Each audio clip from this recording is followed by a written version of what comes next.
warahmatullahi wabarakatuh. Perkenalkan, saya Wina Yunita, mahasiswa PPG PGSD dalam jabatan kategori 2 di Universitas Patimura, Ambon. Berikut adalah video PPL saya yang kedua. Selamat menyaksikan. Assalamualaikum warahmatullahi wabarakatuh. Waalaikumsalam warahmatullahi wabarakatuh. Apa kabar kalian hari ini? Alhamdulillah, luar biasa. Allahu Akbar. Ya, semuanya dalam keadaan sehat ya. Oke, untuk menambah semangat kita pada pagi hari ini, marilah kita bersama-sama menyanyikan lagu dari Sabang sampai Merauke. Ada yang sudah hafal? Sudah. Ya, kita minta semuanya berdiri. Kita nyanyikan lagu ini dengan semangat. Sabang sampai Merauke, berjajar pulau-pulau. Sekarang Bina cek hari ini siapa yang tidak hadir? Hadir semua? Tidak ada yang tidak berangkat ya, berarti nihil. Oke, marilah kita buka kegiatan pada pagi hari ini. Seperti biasa, kegiatannya adalah kegiatan literasi. Di sini Bina sudah memberikan satu bacaan pendek tentang manfaat air kelapa untuk kesehatan. Ya, jadi air kelapa itu memiliki 5 manfaat. Yang pertama untuk apa? Memperlambat penuaan, Nah, yang kedua, pengeluaran darah dan kolesterol. Bina mau bertanya ke anak-anak di rumah kalian, di sekitar rumah kalian itu ada apa saja? Ada tumbuhan, selain tumbuhan? Ada hewan yang punya hewan peliharaan ya. Dan kalau tumbuhan, ada tumbuhan apa saja di rumah? Ada buah, sayuran. Nah, untuk hari ini kita akan mempelajari 3 hal. Ada 6 di sini yang sudah Bu Wina tuliskan. Yang pertama adalah mampu menemukan ide pokok dalam suatu paragraf. Yang terakhir adalah menyajikan perbedaan kehidupan sosial budaya di wilayah ASEAN. Sebelum memulai pembelajaran, mari kita tepuk semangat ya.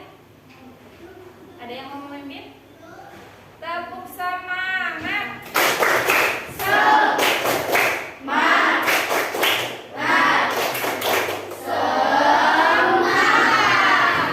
Sudah semangat semuanya?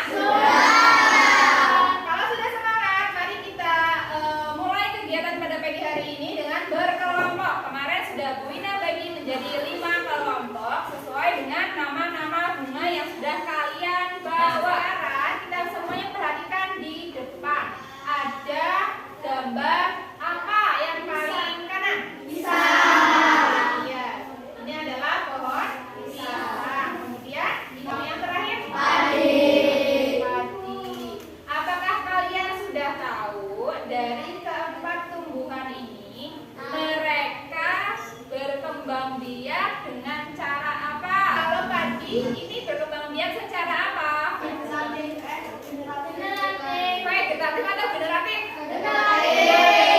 Secara generatif. Jelasnya tentang bagaimana cara padi ini berkembang biak, kita lihat di bahan ajar yang sudah Bu Wina bagikan. Itu ada teks yang berjudul apa? Berkembang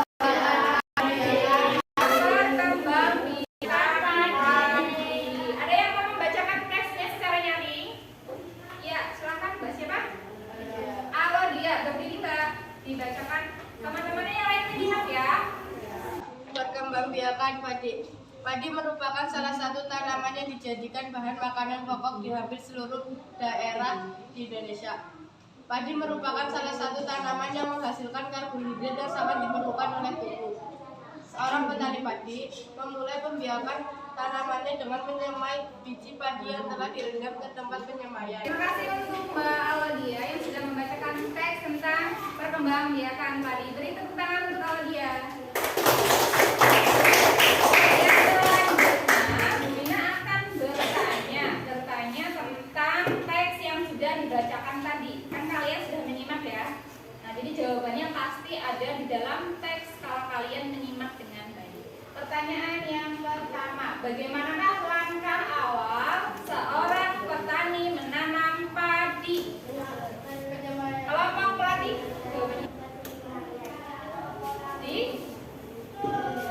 direndam ke tempat penyemaian. Nah, selanjutnya adalah silakan kalian kerjakan LKPD yang kegiatan 1. Bu Ina bagikan LKPD-nya terlebih dahulu. Satu kelompok 1 ya.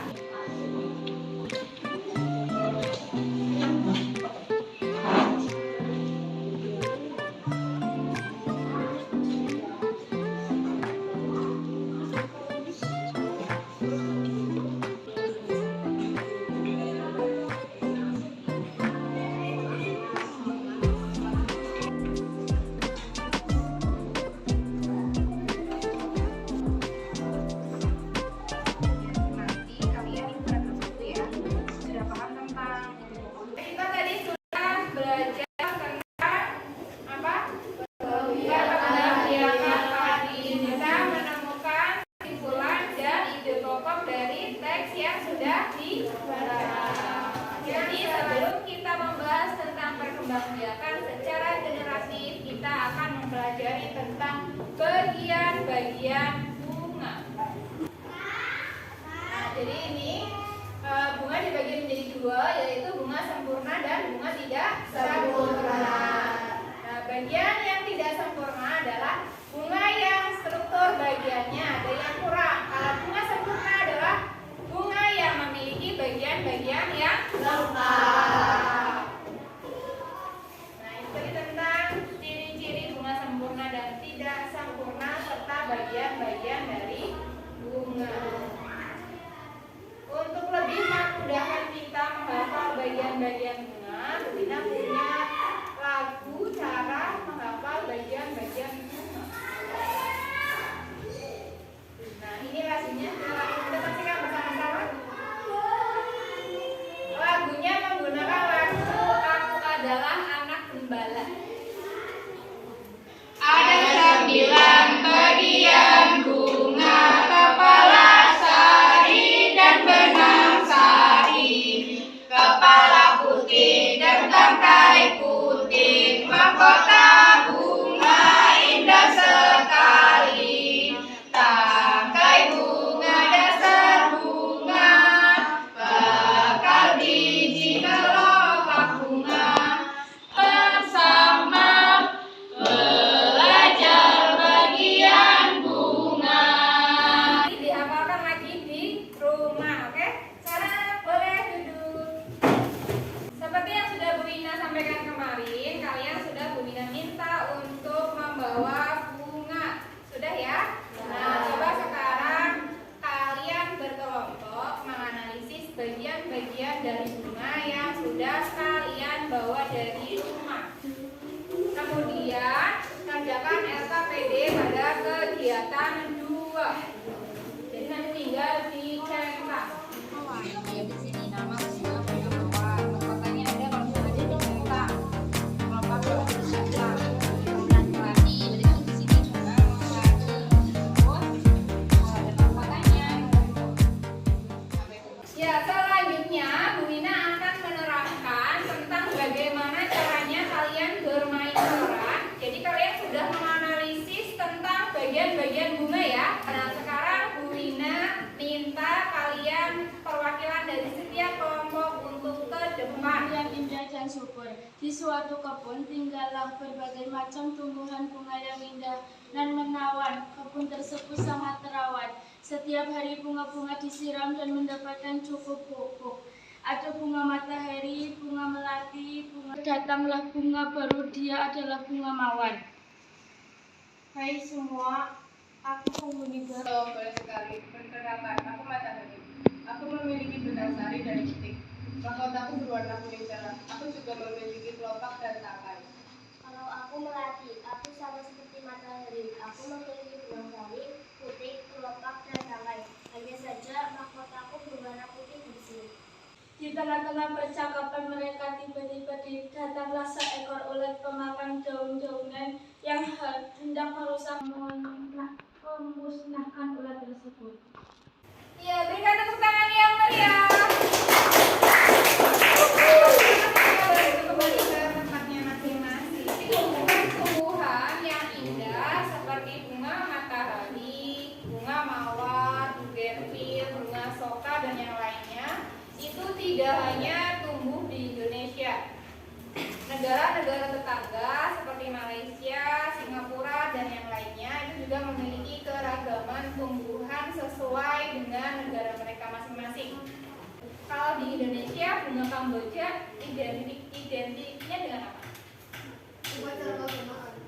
Dengan upacara keagamaan di Bali Pintar. Nah, itu salah satu keragaman tumbuhan-tumbuhan yang ada di wilayah ASEAN. Kita akan menyaksikan ragam-ragam bunga yang ada di wilayah ASEAN. Semuanya memperhatikan, tidak ada yang bercanda ya.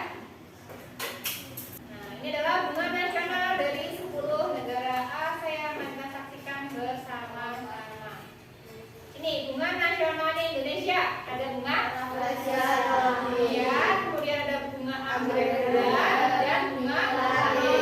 Ini adalah bunga nasional negara Indonesia. Selanjutnya bunga nasional dari Brunei Darussalam adalah bunga simpon. Ya, itu dia tentang 10 negara di ASEAN dengan bunga nasionalnya yang berbeda-beda sesuai dengan letak geografis di setiap negara. Nah, sekarang tinggal mengerjakan LKPD kegiatan yang terakhir. Kalian boleh memilih 2 negara di ASEAN yang memiliki ragam sosial budaya yang berbeda. Ada ini Malaysia, ini berarti Malaysia di sini.